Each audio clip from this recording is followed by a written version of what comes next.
The Bite Me podcast is coming right up, and it is brought to you every week right here on YouTube by Freedom Boats. It is the best shallow running boat on the water, and there is a model perfect for you. The Chiquita 14, the Eagle 16, the Patriot 18, the Commander 21, the beautiful Warrior like I have 23, or the big boy that runs so shallow, the General 26. Chet Moore and Pooty can customize it however you'd like, and there's a dealer near you, whether it's the Boatyard in Kemah or dealerships in San Antonio, Beaumont, Corpus Christi, Port O'Connor, Houston, and Aransas Pass. Freedom Boats or freedomboatsusa.com. Welcome to the Bite Me podcast. I can tell you right now, it's already been an eventful one, and it's only promises to get more eventful. I'm John Lopez. That is Captain Dean Thomas in his truck, packing heat, promising that if a coyote roams up while he is on this podcast live, he will shoot it for us all. Or a quail. Or a quail. He's got a shotgun next to him, sitting in his truck, no Wi-Fi at the ranch. So this could be an eventful one.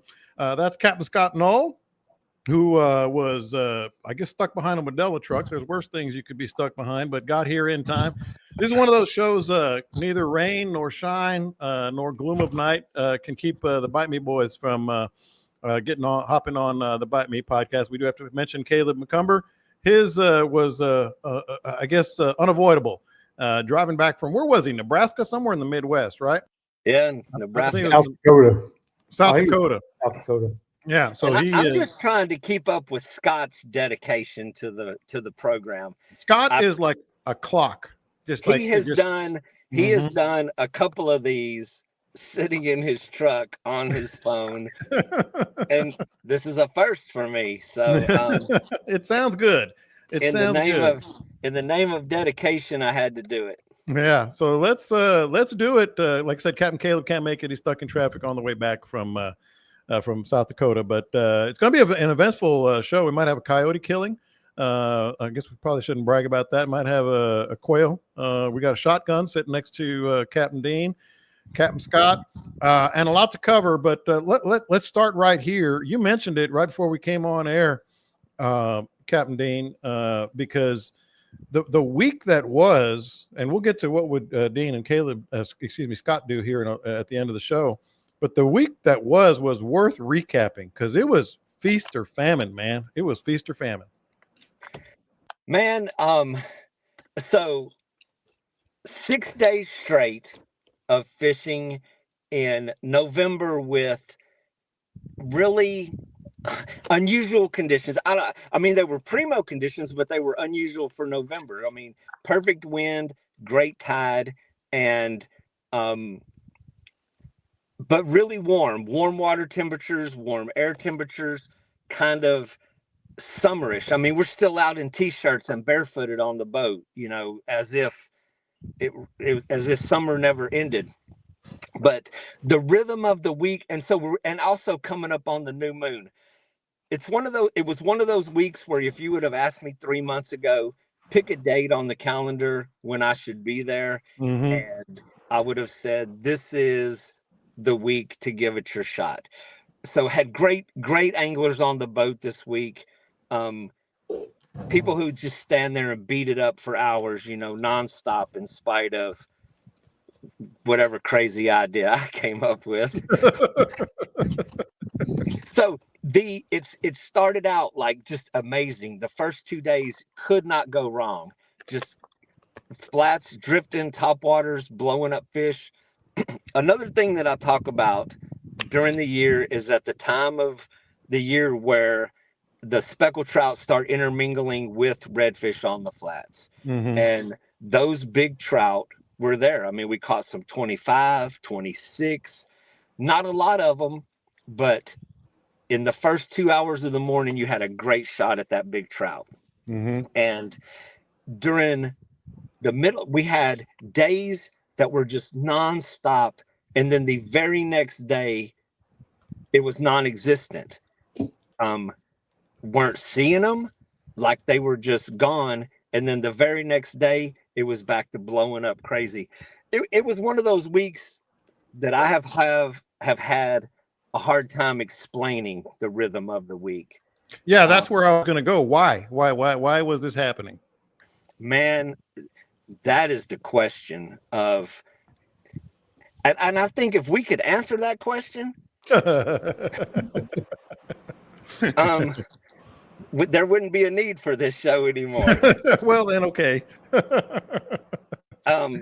But it was just, I mean, it was a very interesting week. I had some of the folks that were fishing with me had multi-days booked up where they fished through some of the great stuff and then came back 2 days later and had a scratch.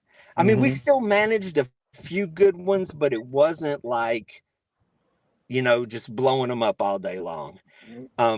But I found the entire week to be quite intriguing. But the water temperature, the one thing that did happen is the water just got warmer and warmer every day. We finished the week with 78-degree water temperature. Here we are at Thanksgiving. Hey, I'm down here in the valley, and there's a pot. It's 93 degrees here. It was 90 today, at least where I was. I was broadcasting live over at NRG, and I looked at my phone. It was 90. It was 90 today. Yeah, and so 93 where I'm sitting at the moment. So, man, I think it's just part of what makes the game, the challenge of what we do, even more challenging and fun when you figure it out. Explain. Yeah, Scott, what about you? Did you kind of experience similar stuff? I experienced all that today. Today, let's not talk about the week. So just today, I pull it into one flat, mullet moving around, everything's looking good, 0 fish. And it moved into a backwater, found fish. I got some good schooling. Came back out on that same flat again, thinking is that tide was falling all day. It was up pretty good this morning. Gonna go back. I think it's back down to 0 now. And I thought, oh, as that tide falls, they're going to come out of the trees. You could hear them feeding back in the mangroves. Yeah. And that never really took off. And went back out on that flat, didn't find anything, changed flats. Not that different of a flat. I mean, it's really, really similar. But it leads to some backwaters I wanted to get to. So I was going to pole across that one. Yeah. 4 tailing schools. I mean, same kind of flat, same conditions, same everything, a mile away, mile and a half away. And that one had fish on it. It's crazy. Can't explain that. Went through a cut, came out onto another flat, 0 fish. Same kind of flat. They're connected by a little bayou. Do you think water temps are fluctuating in certain areas? Well, it was 77 this morning, 77.5 this morning, and it's almost 81 now. Yeah. Crazy. I mean, that is just. And that's at the little jetties. That's not on the flats where the sun's been. So, I mean, out on the flats, it's probably 85 degrees or more. Yeah. See, I'm wondering. So, Scott, Scott, have you found? So we're on Redfish Bay. The tide crept up every day. It went a little higher. In the beginning of the week, we had low tide where the sand holes in the middle of the deeper flats were kind of concentrated. But every day we had a little bit higher. That range just went up throughout the week. Yeah, it's been stair stepping. The highs have been a little higher and lows have been a little higher, but it dropped out pretty hard today. I mean, it was noticeable back in those little creeks and stuff I get into. Yeah, as I push pulling the smoke clouds, and then the redfish would make their mud puffs, and the mud puff was going away within just a few seconds. Yeah. And so the tide was moving really hard. I think what killed it at the end was just the tide finally it bottomed out.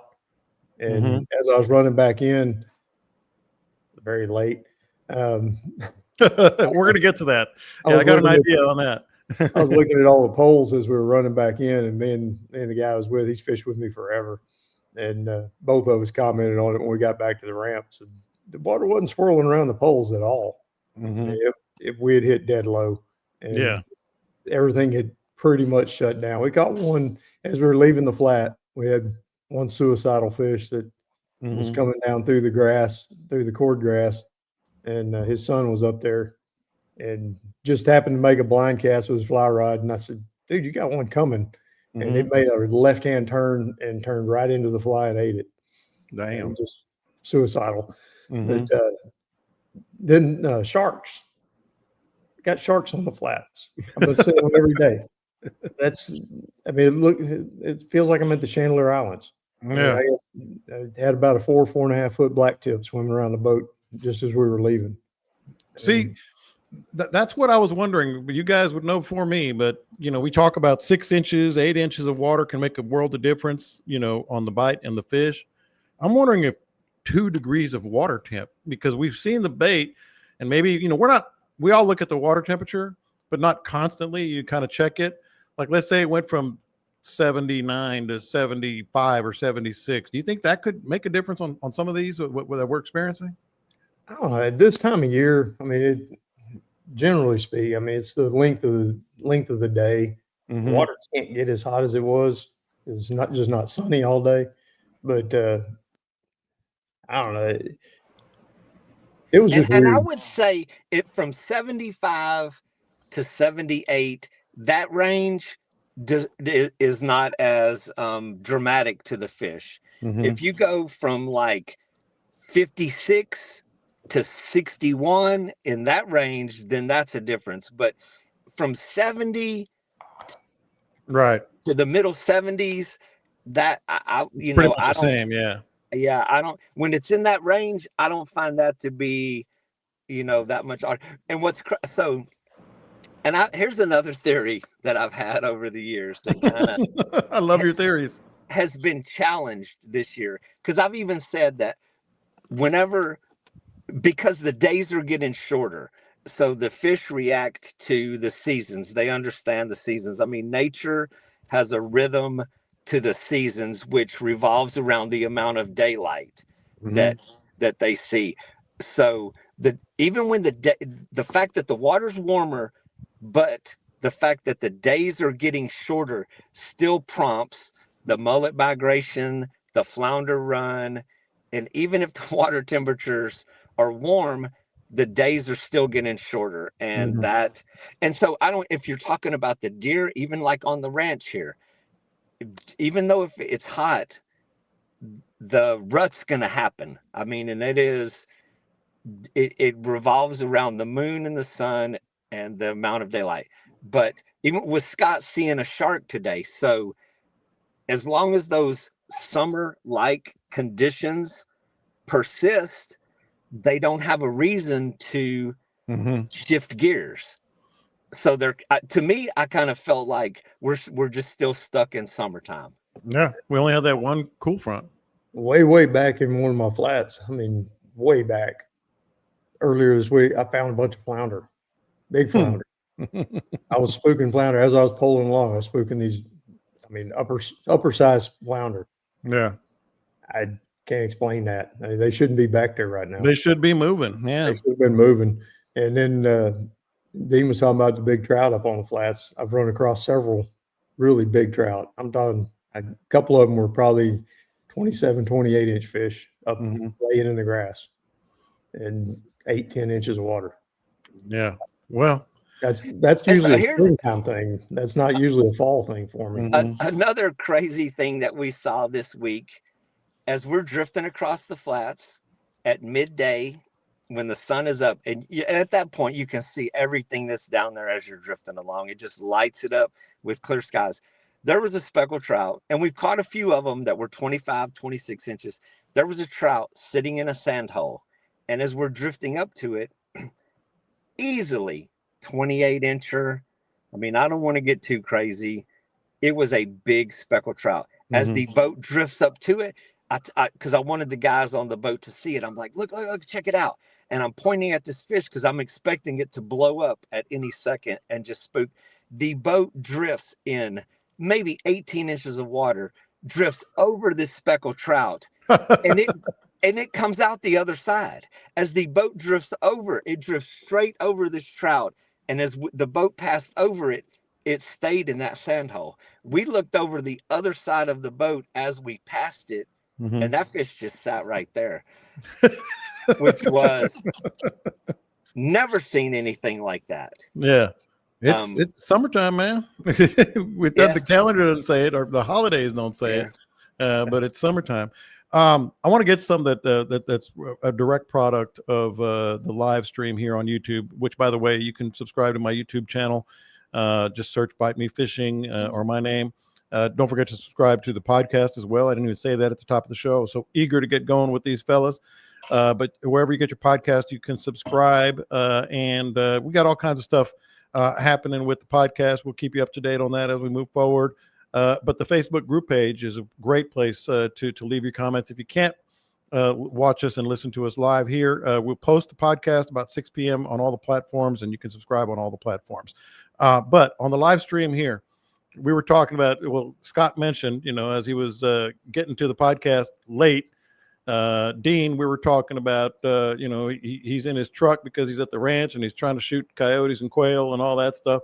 It did get me thinking, because somebody mentioned here that Scott also did it from his marina once. And I think I did that once as well. So where's the weirdest and what's the toughest way you got onto the podcast?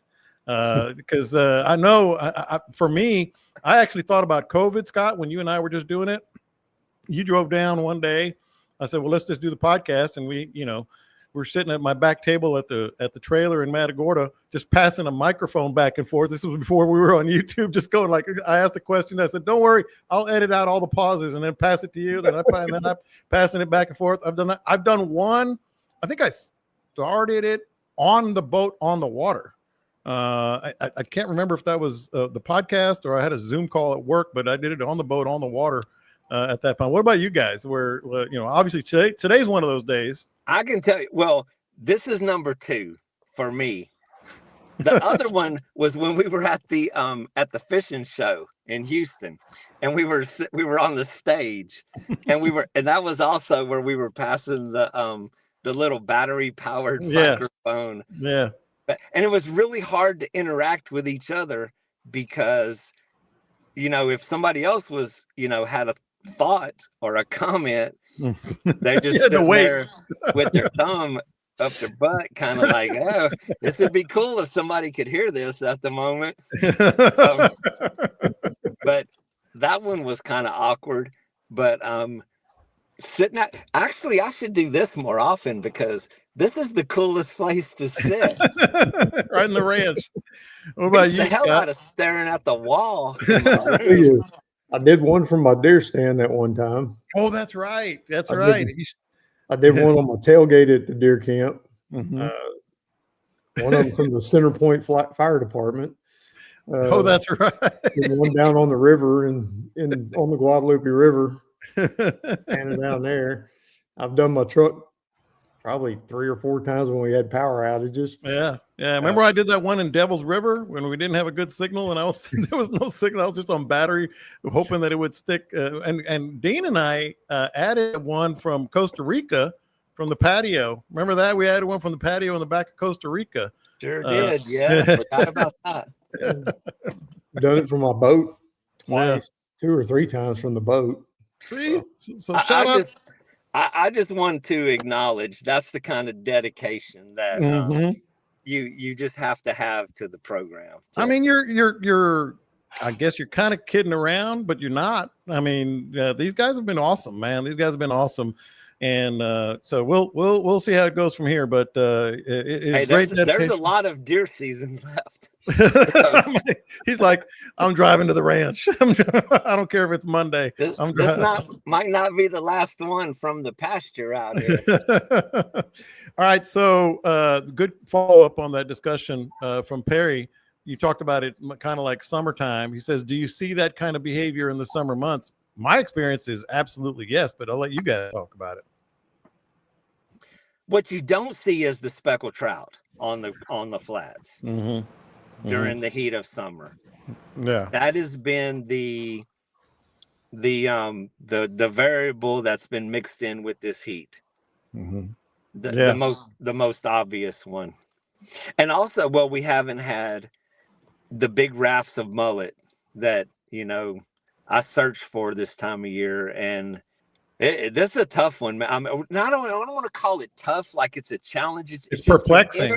It's been interesting because we sit here every week and analyze these things, that it has been interesting to put it into words or to try to figure out and explain how different this is, how odd. This is a game changer, people. Show your boat how much you love it. Take it to Gulf Coast Marine Shield. When I say a complete game changer, it doesn't even do justice how much better, more efficient, and gorgeous your boat will be. New boat, older boat, big boat, or small boat. Gulf Coast Marine Shield offers incredible surface protection, from marine protection film to window film, as in your electronics, and ceramic coatings. Your boat will never look better, and it all adds up to complete protection from salt, sand, while helping protect your paint and gel coat. 832-930-5655, Gulf Coast Marine Shield. The other day I was out, saw shrimp everywhere. And the thing I talked about last week, little grass shrimp all over the place. Today, never saw grass shrimp. And the tail end reds were, buried in the grass. Their heads were so buried, we couldn't hardly get them to eat. Yeah. And it was like, let the fly settle all the way down in there and then hope it doesn't hang up. And that's the only way we were getting them. Yeah. I would think that that smallest shrimp this time of year is kind of odd. Yes. These are 1/2 inch, 3/4 inch long little bitty shrimp. And that's summer like. Yeah, that's very summer like. Yeah, it's usually the bigger shrimp, and they're moving out about this time. And I'm not seeing the bigger shrimp either. I don't know where they went. Well, I'm glad you brought that up. We're going to have a shrimp topic today, but go ahead and finish your thought. Yeah, we've got a lot of hot water, and down right where I'm at, we got drought. It's dry. We got no incoming fresh water anywhere. So I don't know if that's having some effect on it or not. Its flats are super salty. Yeah. Well, I will say this, and this kind of leads into one of our topics that I know Scott and I have talked about before on the podcast. I experienced everything that you guys talked about when I was fishing this week, and the only time I caught fish, other than little small trout, I caught one good red and one good, real good trout, was when I saw the Egret Secret, as I like to call it. And Dean and I were talking the day before, and we're kind of game planning, and he's like, well, the drop offs off the channel and all that, but that's a lot of land. That's a lot of water, so where exactly? So I was kind of cruising down, and I saw, I want to say it was 6 egrets, no less than, and Scott, you know what I'm talking about, no less than, say 10, 15, 20 feet apart, depending on where they were. And they were just kind of walking, and you didn't really see them, poking their nose down much, but a couple of them, sort of flexed their wings a little bit, ruffled their wings a little bit. And I'm like, well, that's about the closest thing I can get to a real good sign, because all the stuff was there. Sure enough, caught the red in front of the egrets as I was drifting in, caught the big trout in front of the egrets as I was drifting in. And I was just, it was one of those things where you could just feel it, you could just feel it was going to happen. But Scott, I'll let you explain it, because it's something that I've always subscribed to. Then you and I talked about it on this podcast a couple of years ago. Don't sleep on the little Egret Secret, because they're doing that for a reason, right? Yeah, snowy egrets, man. Those are redfish dogs, man. They're like pointers. They go out there. If you see, they don't really like each other very much. And usually, if there's not a lot of bait going around, if they land too close to each other, they'll fight.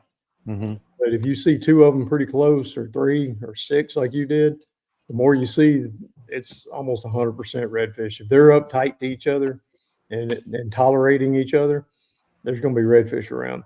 And in Galveston, you had the edge of the salt grass on the upper coast, and they'll hop along there and they'll leapfrog each other as the redfish school moves down the shoreline. If I see them leapfrogging, that's 100%. There's no doubt I got redfish there. I'll pull all the way across the lake to go to that. Yeah. And Dean, you know exactly where I was fishing. I think I texted you. I said I finally got a big trout. It was a trout, which probably speaks to what you were talking about. It doesn't make sense that they're in those flats, but they were just sort of popping around, poking their heads, ruffling their wings over on that. I guess it would be the northwest corner along those openings, and it was a champ. But that was it. And so I did see you actually where you were fishing, and I would be remiss if I did not mention that we saw you try to launch out of there. Don't think nobody saw that. Okay, so let me explain. So there was some bait action in front of me, and rather than go all the way around, I said, you know what? I bet you I can get up quick enough to get over this 6 inches of water. Well, I didn't. So what I did is I went, landed right on top. It was a little more dramatic than, but and it was funny because the guys that was there with me, and I may have called you before that because we had chatted. You did, yeah, throughout the day. And I told those guys, I was like, look, I said, there's Lopez right over there. And then whenever you launched and you threw that big old mud rooster tail, I was like, look at that dude. Look at him. And you know what I did? I did the professional move. I acted like I meant to do that the whole time. I raised the motor, drifted on out, kept fishing, and then I got out of there. That's a pro move. That's a pro move right there. It's funny that you would say that because that's the exact impression I got. Whenever you did that and you didn't go anywhere, I saw you walk back up to the front of the boat and started casting again. And I was like, well, you might as well fish if you're going to be there for a minute. But yeah, but the Egret Secret, it's just really cool that rhymes. But it does blend in. And another thing that's going to creep into the conversation, of course, over the next couple of months is the pelican issue. The Here we go. Here we go. They're going to rear their ugly head, literally ugly head, for the next couple months. So the egrets, so the white pelicans also. We have drifted. And just like Scott said a minute ago, the egrets are the dogs, the white pelicans are the wolves of the flats. I mean, I have seen white pelicans just inhale upper slot redfish. I mean, they will eat anything that can fit in that giant ass pouch and swallow them whole.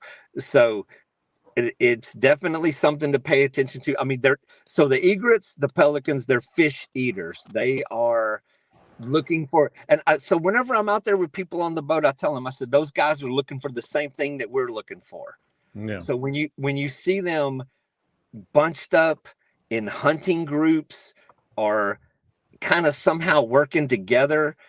And so the egrets are extremely territorial, man. It's like Scott said, they get close to each other, they will throw down. I mean, I've watched blue herons in a territorial battle where those dudes will fight to the death. I mean, it is savage when herons get after each other. Egrets also. So they really don't tolerate each other in their territory or their area too much. And when you see them cooperating, it's a really good sign that they're willing to deal with each other for the fact that there's some fish that are there. It's kind of like Thanksgiving, family Thanksgiving. You really don't like most of the people that are there, but you're willing to set that aside. You're willing for that cranberry sauce. When there's a mashed potatoes and gravy involved, like, you know what, I'll put up with old Aunt M and all her crap. I think we finally figured it out. Egrets as the Egret Secret goes, so goes most of our Thanksgivings. But Scott, you know, he brought it up. You know, we can always save some of these other topics. He brought up the pelicans. I think if we get another cold front, the pelicans might be a little more reliable, or no? They're going to get here sooner or later. It's not even cold up north. I mean, the kid I had on the boat today, he's in college in Colorado and Boulder. So they hadn't even had snow yet. It's super unusual. All the ski slopes, no snow. So the cold weather hadn't hit yet to push them down. Those white pelicans, they hang out on the lakes, the inland lakes all year, and then they come down here when it gets cold. I usually don't see them until late December around here. Okay. They're coming. And another thing, I don't know what you're seeing, Scott, in your neighborhood, but we have no ducks. There are no ducks. Today was the first day. have been quite disappointed. Yeah. And the ducks that I have seen are flying up in the stratosphere. I mean, they are way high and very few groups passing over, which normally we have just mega rafts of ducks on the shallowest They're flats. coming. They're here. Mhm. I saw probably 5 or 6 flights today of like hundreds, if not 1,000, redheads buzzing back and forth. It was once the airboats got up and started moving around, Yeah. they pushed them up. But I didn't hear much shooting going on this morning. I hadn't heard a whole lot of shooting at all. We've But heard down there just shooting. It's almost as if they just want to shoot their shotgun because you're like one. I thought they were shooting seagulls or something. Just for Yeah. puddle ducks inland, that ranch I got on over there, they got into a pretty good shoot the other day and limited out in 15, 20 minutes. Mm-hmm. Some of those are here. It was probably a bunch of teal more than likely, but Yeah. So we've been talking about like the weird bite and the egrets and a little bit of the white pelicans. But one thing, I was actually by myself fishing when Dean saw me strategically putting my boat on a sandbar. So strategically, it's like I meant to do that. Yeah, I did. You can't prove otherwise. You can't. It was the perfect spot. But one thing, so I was by myself, but I still said out loud, I was talking to no one. I said, so I said, you can just feel it. I said, you can just feel it. And you can just feel that there were fish there. I only caught the one, but there were definitely fish there. I had some blow The only up. thing you were feeling was the bottom of that boat stuck into the mud. Again, strategic. But let's talk about that because in prepping up the rundown here, I thought to myself, well, there's got to be some science behind that because we've talked about it on the show before. Like, how many times you've been on your boat, maybe not catching very many, Scott, and you're like, it's fixing to turn on. It's fixing to turn on. And so I looked up the science behind it, and there is, a lot of times it's subconsciously, and I've told you guys multiple times, you don't even know what you know. You don't even think about it consciously. And I'm on the lower level of that, but still, there's lot changes that say, can turn things on. Your body actually feels slight pressure changes. And I know not everybody subscribes to that, but in the midst of fish being there and not biting, can turn on the bite. And then the other thing that it said, you're probably, even though there's no slick there, Scott, there's no real bait on top. There are little almost bubbles of that watermelon smell that are very, very faint. And you can actually smell that they are starting a bite. So when you say you can just feel it and you're being sincere, you actually can. Like I know I've smelled that very faintly. I can remember it multiple times, but no slicks around. You can just kind of figure it. You can sense it, You can also sense when it's dead. Yes, you can. There ain't nothing here. There ain't nothing happening here. There's nothing happening. Yeah. We were beating our heads against the wall. Mm-hmm. And that's kind of the way I felt about the last hour out there today. And without really even looking, it just had that dead feeling about it. And running in, we realized the tide was done. Yeah. And, everything had stopped. I mean, the mullet weren't moving around as much. The birds had all gone to the sandbars, kind of hanging out. And you can just kind of look around and see what everything's doing around you, and you can get a pretty good feel for it. Mm-hmm. And I know Scott will get this as well as I do, because during deer season, hunting is very much like fishing. And first of all, fishermen and hunters are the ultimate optimists. I mean, we are, if you're a pessimistic person, hunting and fishing is not for you. It's just, you will not last at this hobby if you are looking at the bad side, not the challenges. There's just you will spend more time waiting for that moment of glory than you will experience that moment of glory. And so, And I guess it's just the season where I find myself comparing fishing and the movement of fish to the movement of animals in the brush here. Mhm. And you will, I mean, there's days I'm sitting up in this tree or in a blind, and you're like, what the hell am I doing here, man? Why would I sit here for hours just staring at these damn trees? Well, when you put it like knowing that, No, I mean, I don't, that may be just, so it's funny because I was even talking with some guys on the boat this week whenever I said, I said the voices in my head become overwhelming whenever when you're going through these slow spells, when you're just sitting there and you're staring at the water. And when you've spent your whole life staring at that water, I mean, you get it. That's like you said, you get that sense that this is just stupid, I'm going to use that as a promo. But it doesn't mean that you're going to quit or you're going to give it up. It doesn't mean that you're going to stop trying. But it also means whenever you do change. Yeah. Well, we talked a couple weeks ago, we were talking about how long do you grind it out, and somebody said 45 minutes and I kind of laughed. I mean, everybody laughed at that. It's like, 45 minutes is a warm up, 6 to 8 hours is when you get the grind going on. But you have to believe that if you stick with it, that the rhythm of nature is going to turn in your favor.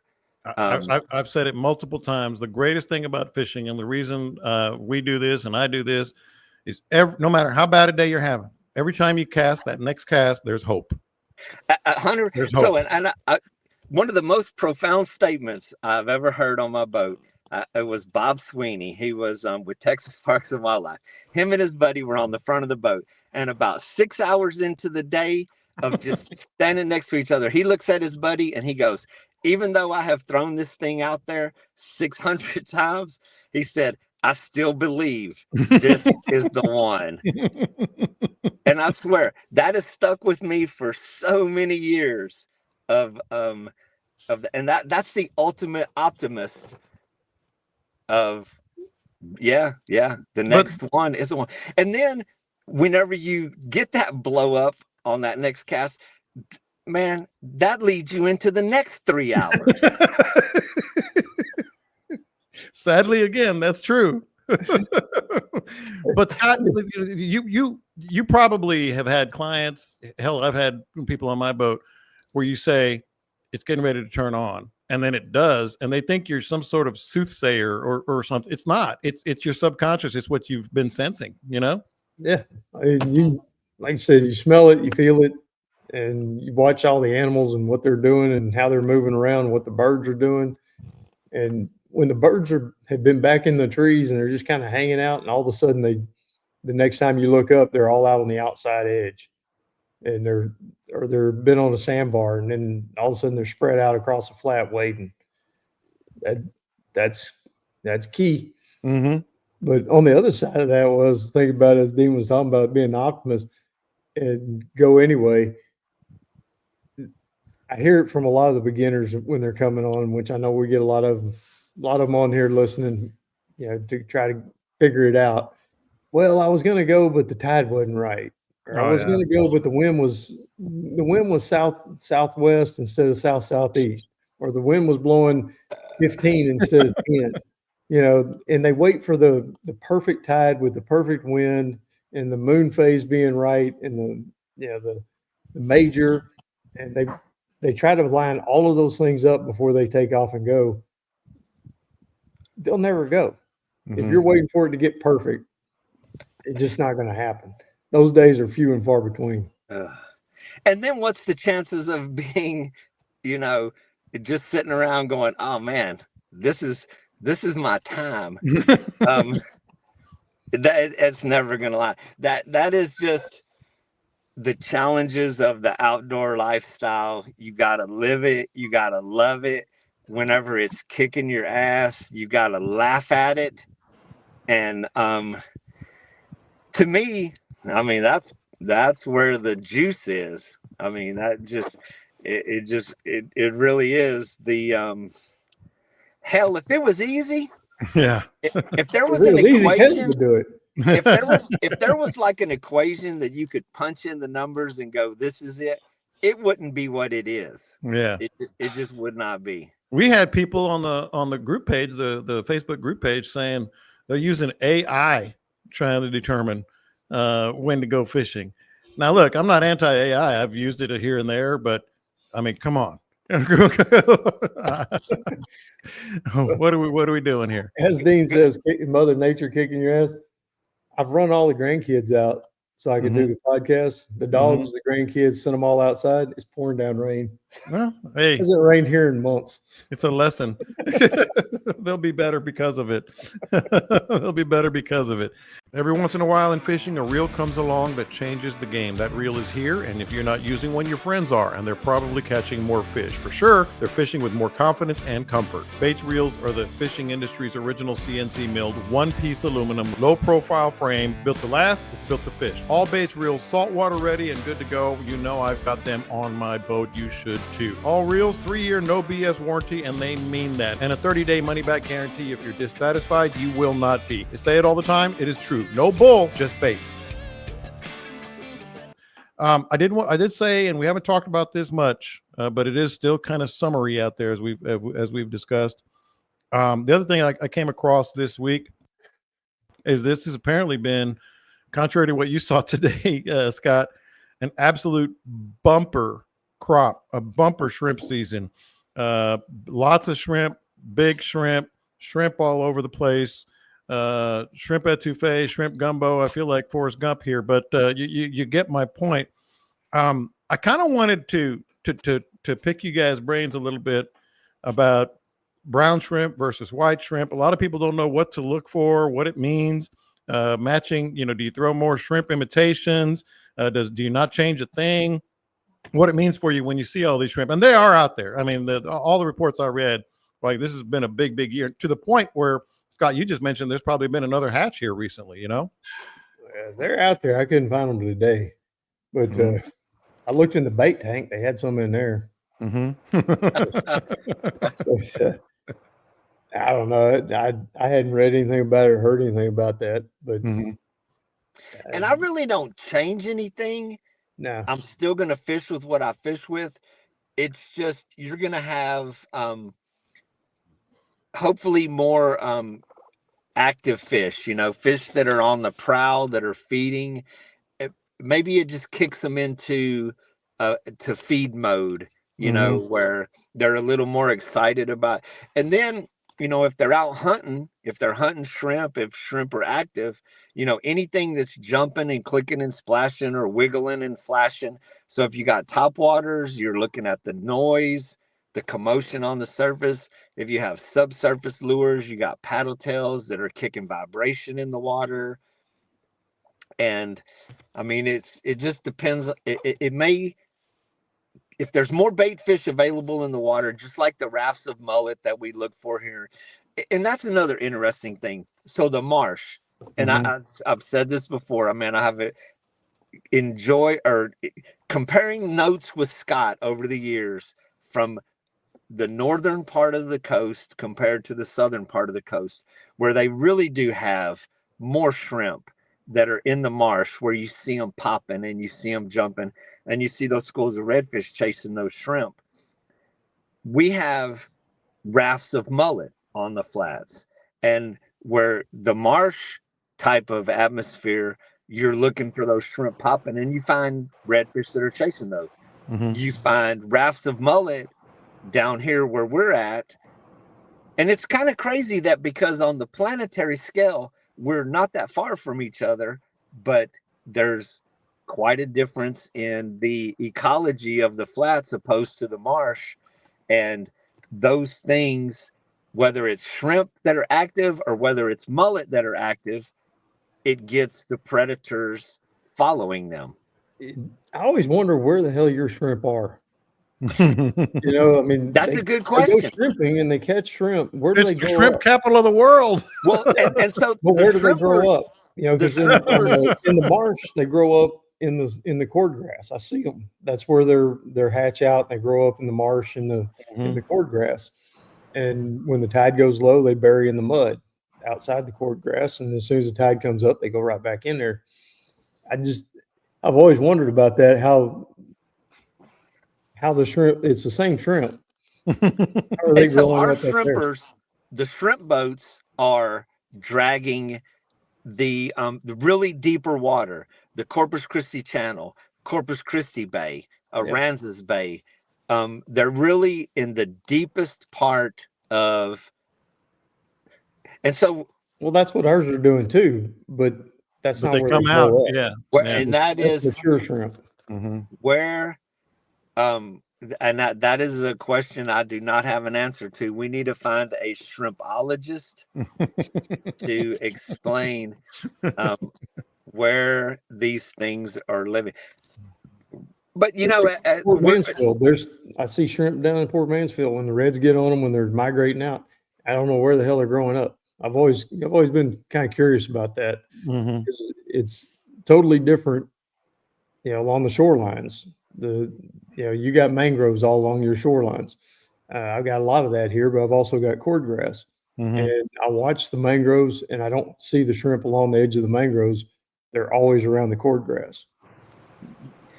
well, and you also have, back lakes and Mhm. little creeks that connect to those lakes that, from Redfish Bay south do not exist. But we're not that far from Copano Bay. We're not that far from um, Espiritu Santos and those type of areas. Um, Scott kind of just blew my mind because I'm sitting here thinking, you know what? I haven't seen a lot of shrimp like that in those areas. Where no, we got the grass shorelines like crazy. but we also have, the vast seagrass meadows that if so along in the marshy areas and when those fish cling to the shorelines because that is safety on the mud flats. If they move off the shoreline, they're in wide open space, fair game for the predators. And the predators hug the shoreline. The bait fish tend to stay connected to the edges a lot more than they do on the flats of South Texas. Yeah. Yeah. One other part of that question was, when you see a lot of shrimp and and I saw this all the time in Sabine and Matagorda, the little popping shrimp, they're scared, just jumping up in the air. It's an awesome sight. It's one of my favorite things to see. Somebody was asking like, well, do you start, outside and work? I was like, hell no. You just go quietly in there and throw right where those shrimp are popping. This is definitely not rocket science. When the shrimp are popping, that's where the fish are, right there. I'm guessing you guys would agree with that. I'm throwing right in the middle of that. Yes, sir. Right in the middle.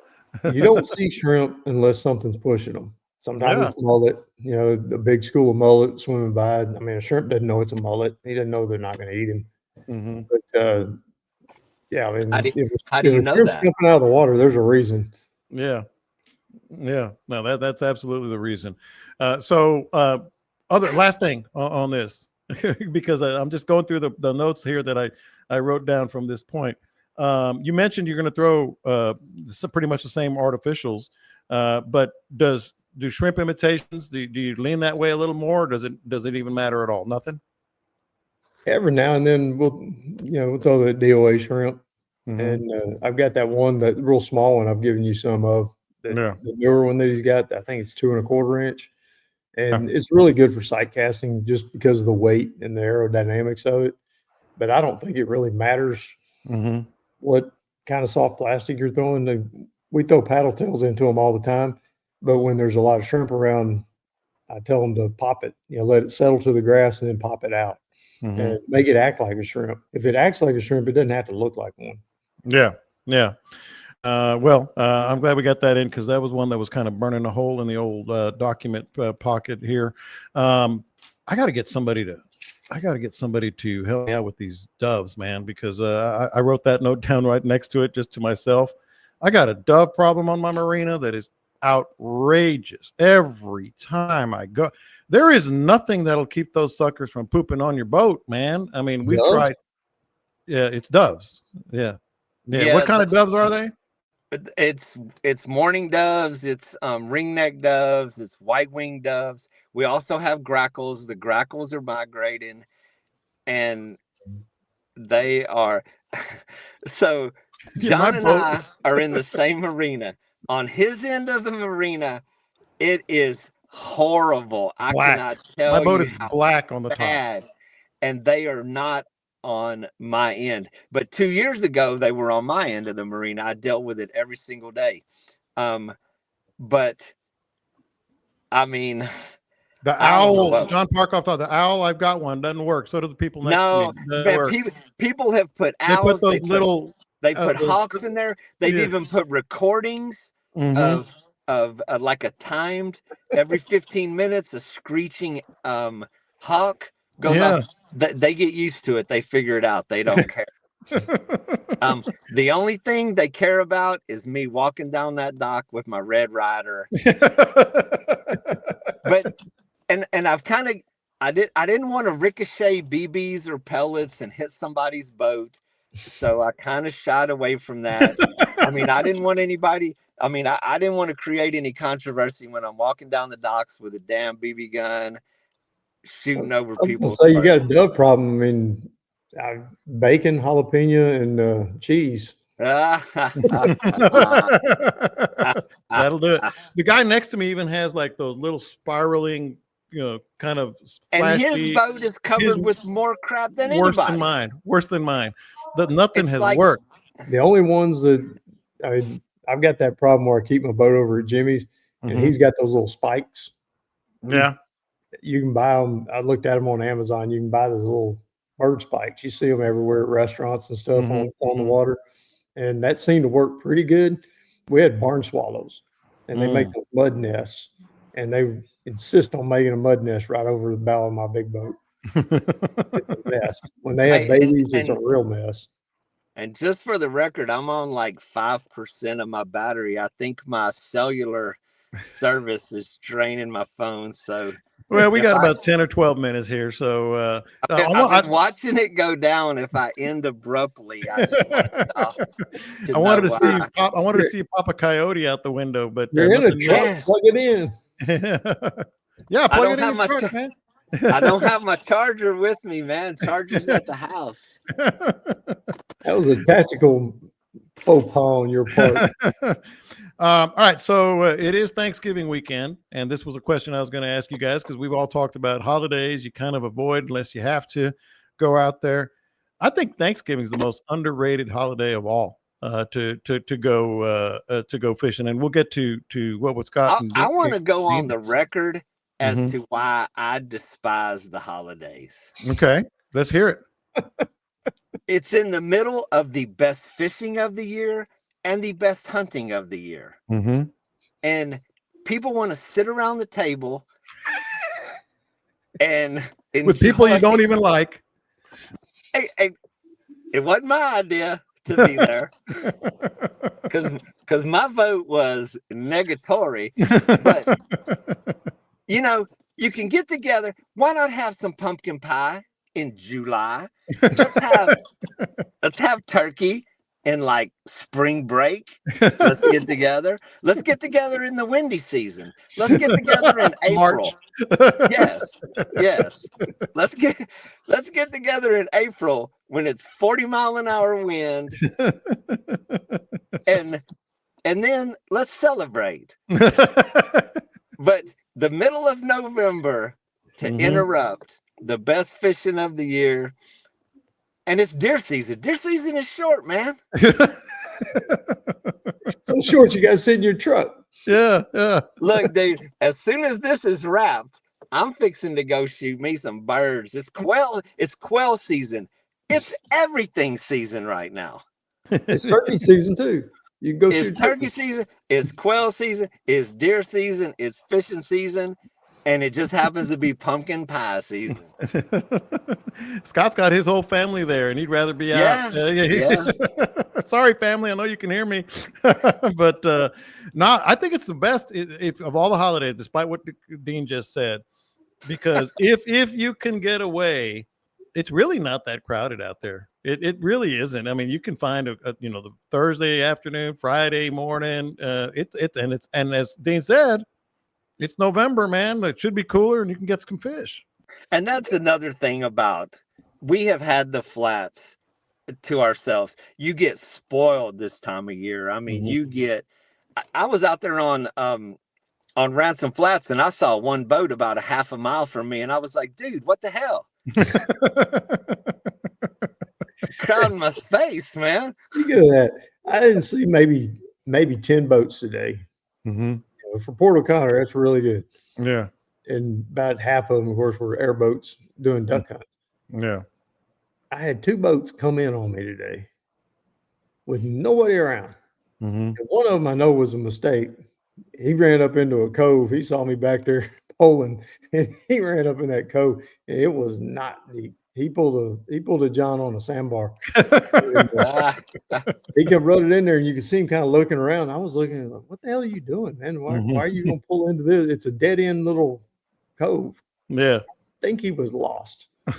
He shut down, and then he started looking around, and I think he realized he didn't have a way out of there. Yeah. He tore some grass up getting out. The other one was just some folks in a John boat, and they were running back there where I was. I was up in a mouth of a bayou off the flat, and they were running back there, and all of a sudden I heard, and they did what John does. Hey, what do you mean does? It was strategic. They stopped. Man, after John kicked that big rooster tail of mud up, I grabbed my phone, man. I had video rolling.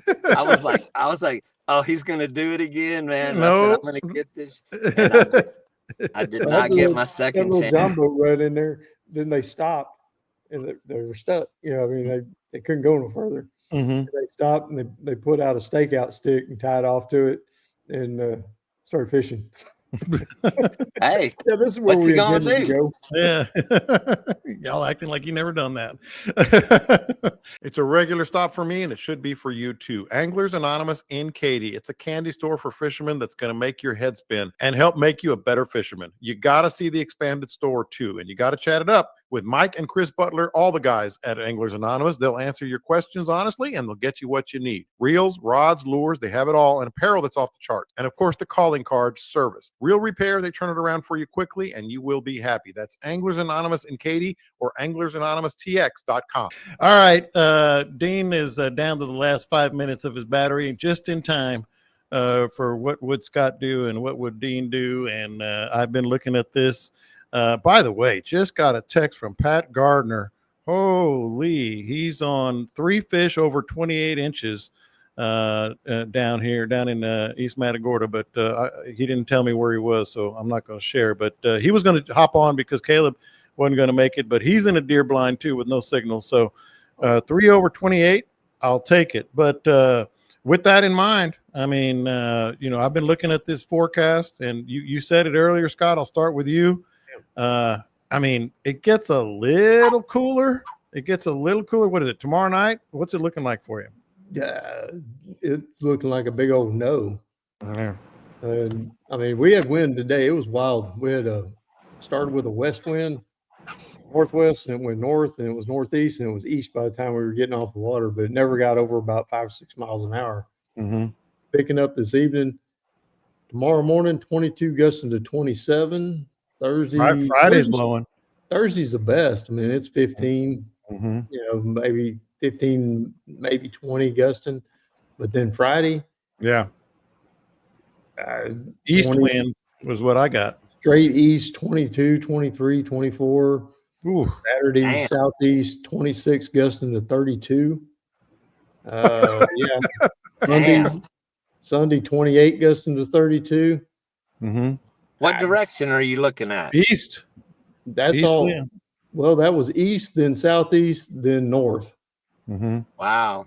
Every day's different, and every day's strong. So, I'm gonna eat some turkey and maybe deer hunt a little bit. How about that? How about that? Yeah. That's gonna be it. Mm-hmm. I'm glad I went out there today. Well, now I'm depressed because it was better earlier in the week. We always look at it. But yeah, it's blowing where we are too, Dean. East wind, though, if you have to go out, what are you going to do?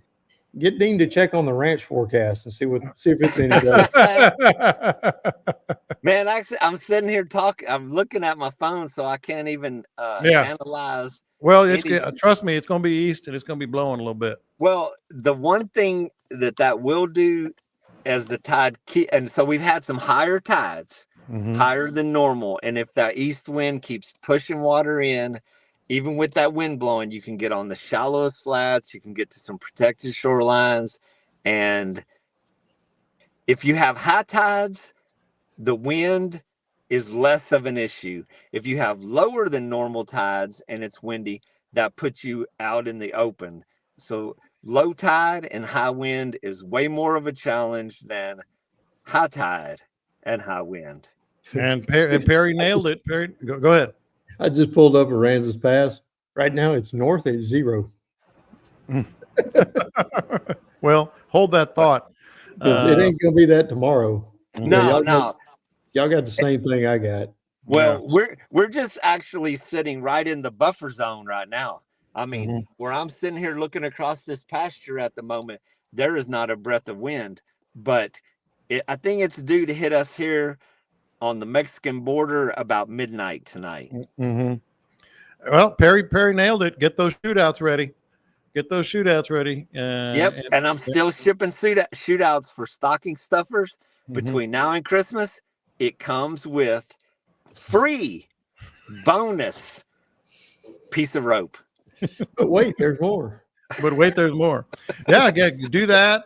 Book Dean for a trip, book Scott for a trip, book Caleb for a trip. You will not regret it. And they will have their cameras ready in case you strategically run into a sandbar. But that's neither here nor there. And speaking of specials, you can also go on the group page and get the new gear. Scott, I have yours right here on my desk next to me. You and Camille and Caleb, I got to get those. I might just ship them because I keep wanting to get down and stop by your place, but haven't been able to. So you got shirts, you got hats, and you got the special where you can get 2 bottles of OG sauce, a shirt, and a hat for like $25 off. Just go to the group page and you can click on the pinned links on the top, and you'll be good to go. You guys got anything else before we get out of here?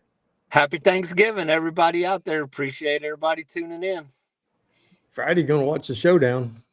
Big showdown Friday. I'm not saying anything. Perry said Giga Maggies. I'll just say it in his words there. But yeah, going to be a big time showdown. We'll see how it plays out. Going to be a great football weekend. NFL too. I mean, all of it. So don't forget to book our guys. We really appreciate you joining us. Dean's Battery made it. And you guys have a great holiday, great weekend. Be nice to your family, even though you don't want to.